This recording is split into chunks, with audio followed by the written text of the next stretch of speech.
捕まえた。私は今私にできることをやるだけ。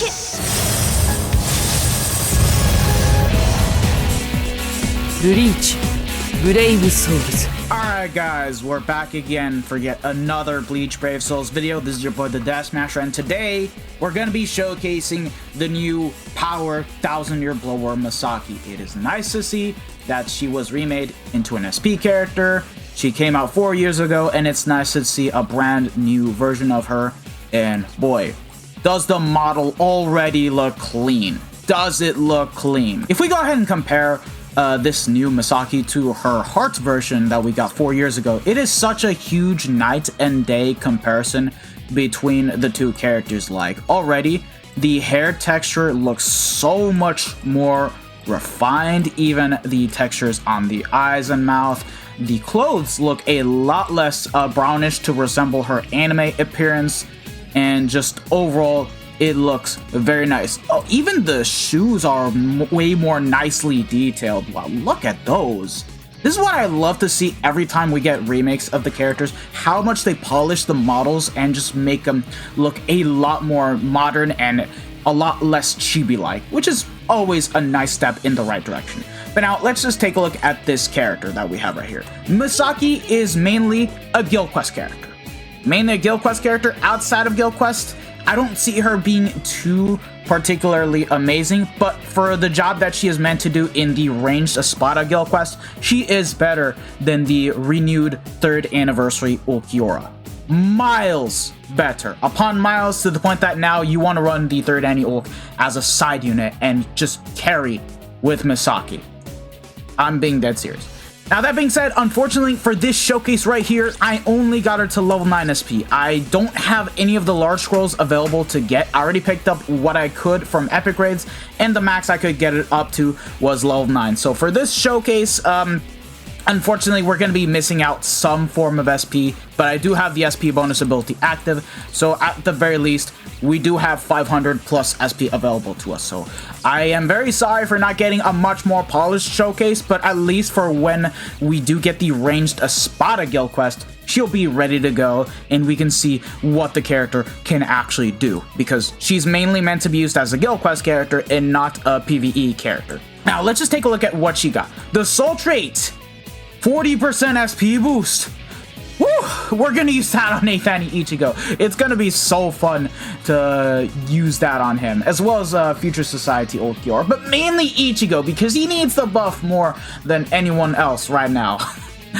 But yeah, and then in terms of the stuff that she has, paralysis on her entire kit, and considering she has increased status summon chance against Ronker, unfortunately in IT we won't be able to take advantage of this because enemies in a Ronker IT are, guess what, immune to paralysis.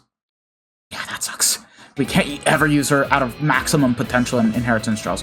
Innate skills, Sprinter +1, weakened immunity, which is what you would want to have, and has Sharpshooter as the innate abilities. The skills, she has 60% Berserker, a Devastation of 60%, Havoc of 20%, Frenzy +2, Debilitator of +5 seconds. She has the increased status summon chance against Oronkers, like I mentioned before. So as long as she is up against Oronkers, regardless of the type of attribute, she is going to have a very easy chance of being able to inflict status summons and stop the bosses and the enemy mobs. And once you inflict paralysis, guess what? You do a mere 80% more damage to the paralyzed enemies, which is just ridiculous. And alongside that, she picked up Poise and has the base 80% SP boost. 80% plus the 40% from the Soul Trait, 120% SP boost. And the only downside to this character is that she has an 18% shave. So unfortunately, she isn't as fun as Yumi Chika, but for what she is designed to be used for, yeah, she's gonna be really good, trust me. The right way to specify this character is that she's a much more cracked Halloween Toshiro. By that I mean you don't have any more cooldown reduction issues, and you'll be able to inflict status summons non-stop regardless of the type of attribute the Oronkers are. Now let's just go ahead and get her nicely built up and ready to go, so hold on just a quick second, lads. The accessories, we have the Javelin, the Pill, and the Daddy's Great Whistle, otherwise what I would like to call it the KFC item, all with 30% SP. And she is a human/Quincy affiliated unit, so you can choose between either the Javelin or the Cape Fastener to use on the character. You cannot use both because otherwise, guess what happens? It will completely block off the extra 50% that you would get from the Cape Fastener or from the Javelin, so you cannot really do that. It was designed in mind just so that way players cannot take advantage of this, which is a bit more balanced, but it would have been nice if you could do it. And then the links, all 5/5 links with 500 SP bonus ability, and we pretty much have, I want to say, the best until we get the Sinkawan Chai 5/5. I'm using the Jusho because he's basically almost the same link, just has 10% cooldown reduction instead of 12.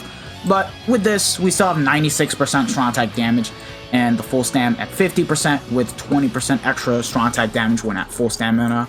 And then you have, well, basically an extra 170% SP increase into the character stats. The SP, we still have a really good solid at 6k despite not having level 10 SP, which is still good enough on its own, really. With us, we're going to be bringing the Sinkamon Ichigo because he does provide an extra 20% strong attack damage to human characters.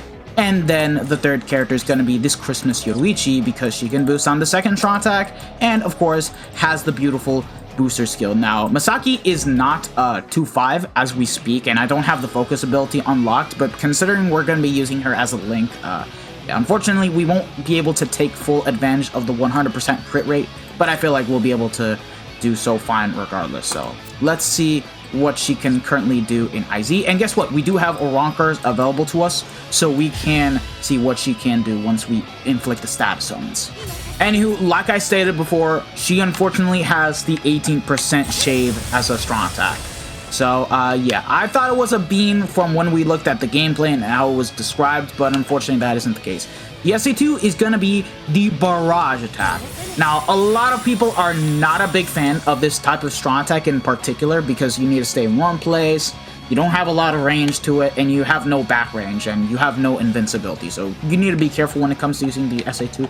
But in Guild Quest, it's going to be 2 times as effective because guess what? You're going to be paralyzing enemy mobs, and they won't be able to attack you once you get the status zones proc. And then you have a regular full-screen 1200 radius SA3. I love how they actually adapted the Soul Bomb animation of the heart character as the SA3, so it's pretty cool and neat. Now, let's just go and start showcasing her. I want to get the status summons first. Hold on. Matching is pretty clean, though. Alright, let's just use the SA. Okay. Yeah, not bad. 43, 44k. I want to try to get an enemy mob paralyzed, though. Okay. Oh! Jesus, 93k once you inflict these status summons? Oh my god. But yeah, the damage numbers, she's not joking. It's just, I just wish that she had a better SA1, but wow. Holy hell. Stupid, bruh. And yeah, bro, what the hell? She hits close to the 100Ks without the boost active, and we still need to see with the boost active, which is just so ridiculous. Already, the damage that she is doing at 1.5 is just so crazy. And we don't even have her SP at level 10, so once we bring her into a Spada killer, yeah, she's just gonna be unmatched. Okay. 28k. 93k, almost the 100s.